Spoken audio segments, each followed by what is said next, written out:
डंडे के सबसे ऊपरी सिरे पर है ब्राह्मण, बीच में क्षत्रिय, उसके बाद वैश्य और सबसे नीचे शूद्र। इनका आदर और अनादर इसी क्रम में श्रेणी के अनुसार होता। भारतीय समाज श्रेणीबद्ध जातियों का ऐसा समूह है जो समता और भ्रातृत्व को उपजने ही नहीं देते। हम इस नतीजे पर पहुंचे कि कोई दूसरा हमारी यातनाओं पर मरहम का लेप नहीं लगा सकता। जब तक हमारे पास राजनीतिक शक्ति नहीं आ जाती, तब तक हमारी यातनाओं का अंत भी नहीं। आदिवासी समस्या की चर्चा करते हुए जल जंगल जमीन की बात की जाती है, तो मैं उसमें जल जंगल जमीन और जमीन भी जोड़ता हूं मैं। और इससे अलग छोड़कर कोई भी नाटक नहीं किया जा सकता है। मैं समझता हूं कि ये सारी चीजें अगर जुड़े हैं तो आदिवासी जीवन से वो ज्यादा क्या कहेंगे बातचीत कर पाएंगे और उनके भावनाओं को ज्यादा अच्छी तरह उभार पाएंगे।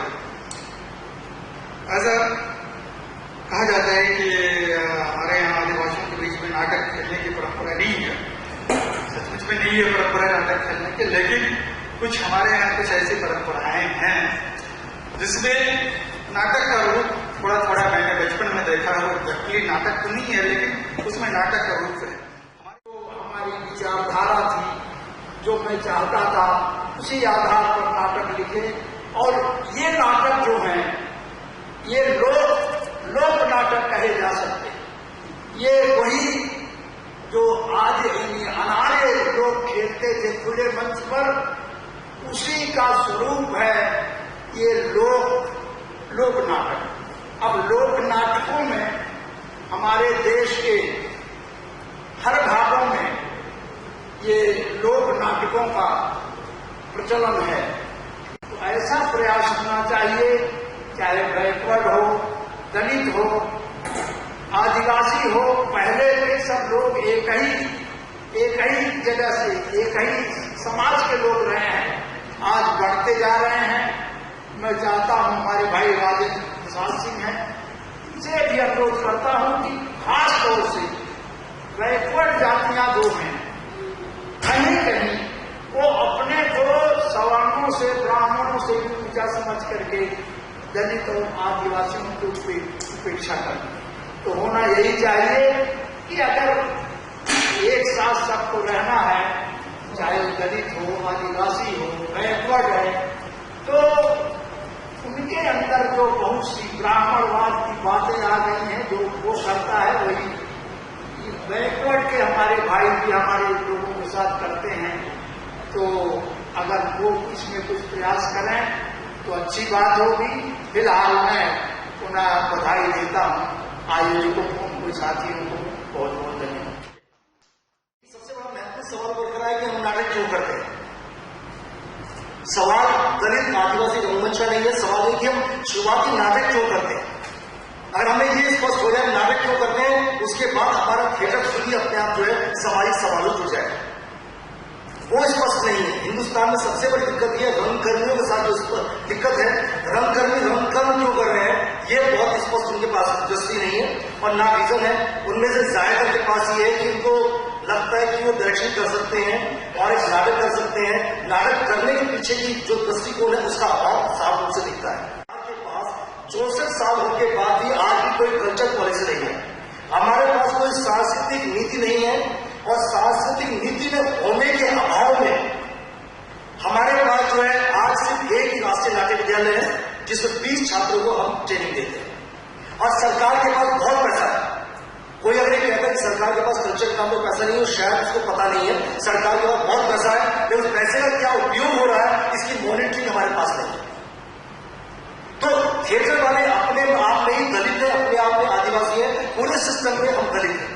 जल का सवाल हो, जंगल का सवाल हो, चाहे हमारी जमीन का सवाल हो या हमारे जो जीवन के यापन का सवाल हो, वो सवाल हमारे नाटकों में कहा और है कि तो मुख्य धारा में कहां पहुंचे हैं।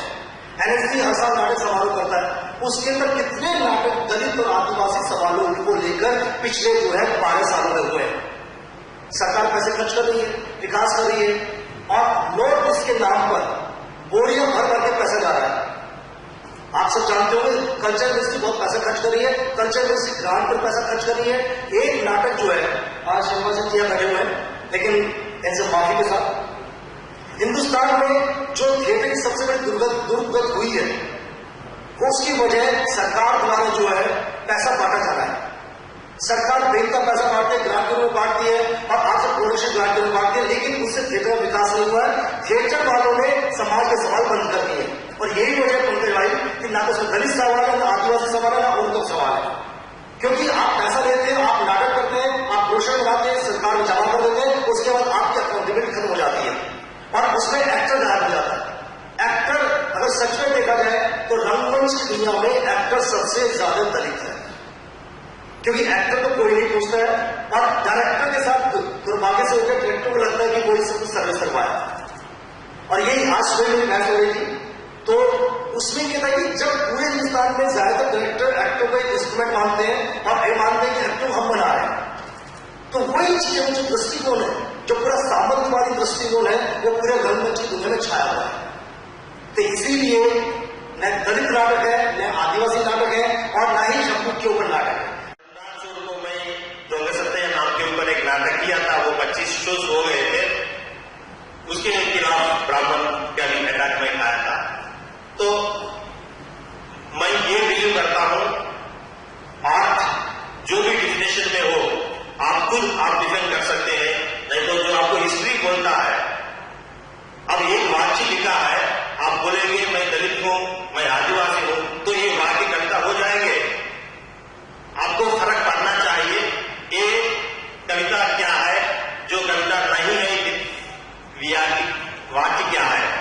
जे नाटक ये है तो नाटक नहीं है, जो क्या है। ये एस्थेटिक्स हम नहीं समझेंगे तो पॉलिटिक्स को आप जैसे क्रिएटिव एक्सप्रेशन है, आर्टिस्ट के लिए पॉलिटिक्स ओनली क्रिएटिव एक्सप्रेशन है। मैं ये बोल रहा हूं कि अगर आप समझेंगे मैं पोएट हूं, मैं नॉवेलिस्ट हूं, मैं थिएटर आर्टिस्ट हूं, तो आप जरूरी थिएटर ही करना पड़ेगा। थिएटर के नाम पे जो कर रहे हैं वो सेकंड में आ जाएगा। मतलब जो कंटेंट डोमिनेशन होता है, जो इश्यू डोमिनेशन होता है, जो पॉलिटिक्स डोमिनेशन होता है, और जो उसमें क्राफ्ट है वो खत्म होता है। ये भी मुझे एक्सपीरियंस है, दलित नाटक लेके दलित गांव में गया तो दलित भी देखने के लिए नहीं आते हैं, क्योंकि आपका नाटक इतना बोरिंग है, इतना बोरिंग है, इसमें कुछ भी नहीं है। कुछ लोगों का बात कर रहा हूं मैं, इसलिए मैं ये बोल रहा हूं, अगर आप कलाकार हैं, आप डिफाइन कर लिया, आप कलाकार डिफाइन मत करिए। जैसे डैरियो फो ने किया, अगस्टो गोल ने किया, मैं एक्टिविस्ट हूं, I will do the propaganda of the issue, और I will create some protest movement, और I will create political movement. There is no issue with me. माननीय